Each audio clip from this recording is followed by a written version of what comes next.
Agora ocupámonos de cuestións relacionadas ca ciencia, ca tecnoloxía, con internet, máis que nada, non? Con internet, ben, habería que meter aí un... É que internet é un cesto tan grande que ás veces perdémonos. Pero sí que imos falar de algo que está en boca de todos, de algo que está en todos os xornais, todos os telexornais, informativos de radio, o intercambio de ficheiros, o intercambio de arquivos, as redes peer-to-peer, é dicir, de par a par, é dicir, como os usuarios de internet dos ordenadores compartimos arquivos na rede. Eso que en moitos países é delicto, aquí, polo que parece, Marcus non o é. Marcus, por certo, benvido, editor, webmaster de Código Cero, a revista galega de tecnoloxía, das TIC.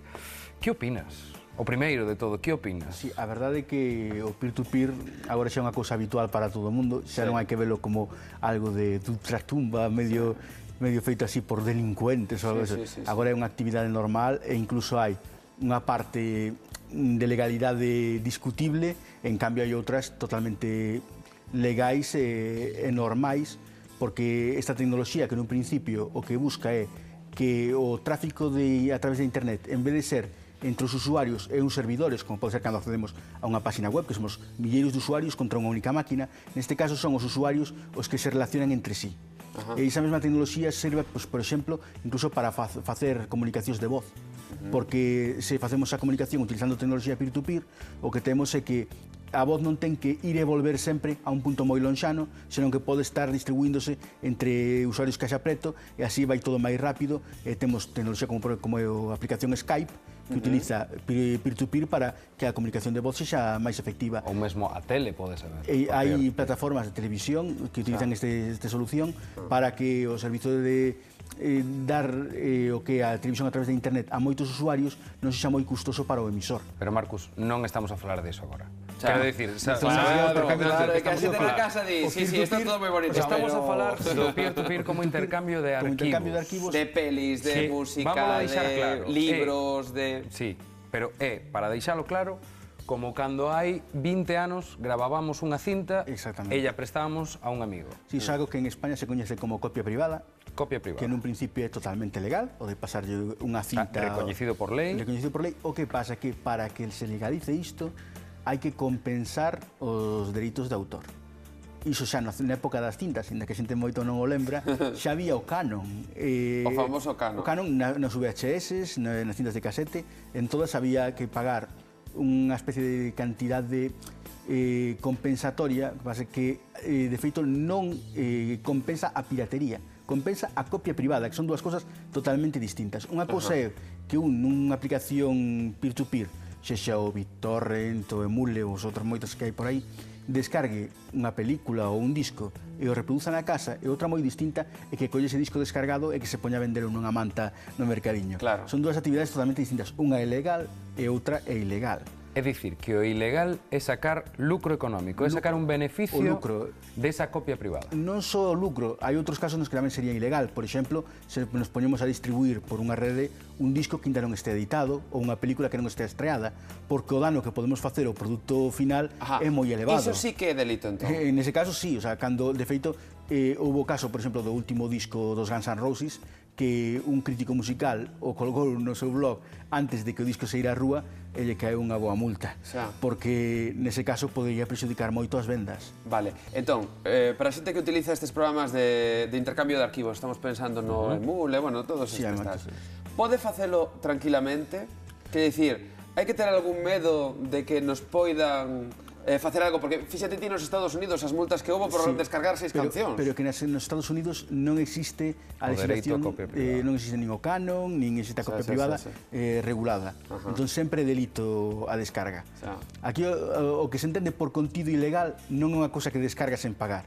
Contido ilegal son instruccións para fabricar unha bomba ou pornografía infantil, son outro tipo de cousas. O resto de contidos son legais, ni sequera son alegais, son legais. Outra cousa é o que fagas ti con eses contidos. Se sacas un lucro, se comercializas con eles, entón... En canto aos dereitos de autor, podemos estar tranquilos que están protegidos pagando o canon.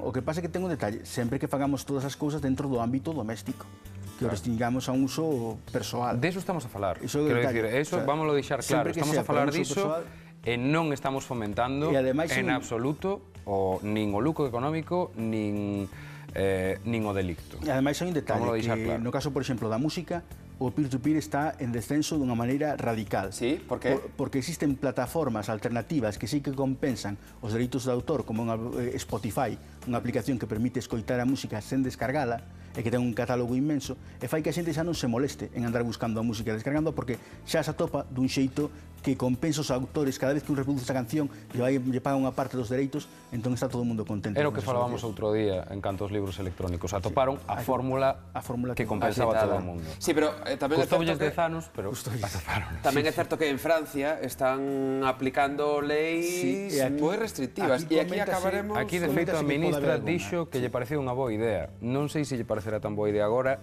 que a lei en Francia está recurrida, está nos tribunais... No principio, o que é a descarga de internet probablemente non se metan nela, en no que sí que van a atacar un pouquiño precisamente nas retransmisións televisivas por os eventos deportivos, que é algo que está moi de moda, e que hai aplicacións peer-to-peer que permiten ver os partidos de fútbol que se emiten no modelo de pago en España, pero collidos de televisións estranxeiras, onde ali sí que é en aberto, e que así chegan a España dunha maneira que polo momento é legal. E, de feito, as denuncias que houve nese aspecto, unha delas afectando a unha páxina galega, que é rojadirecta.com, pois nese caso saiu todo como que é legal o servizo, e que como o que está facendo a retransmisión dos partidos non é o que fai esas páxinas web, senón que alguén no estranxeiro, non hai nada que facer contra iso. Aí sí que poden que introduzan algún cambio na lei para evitalo, porque producen un prexuizo económico ás canales de televisión que están explotando esos dereitos. E o tema de películas e cancións, acabarán restringindo?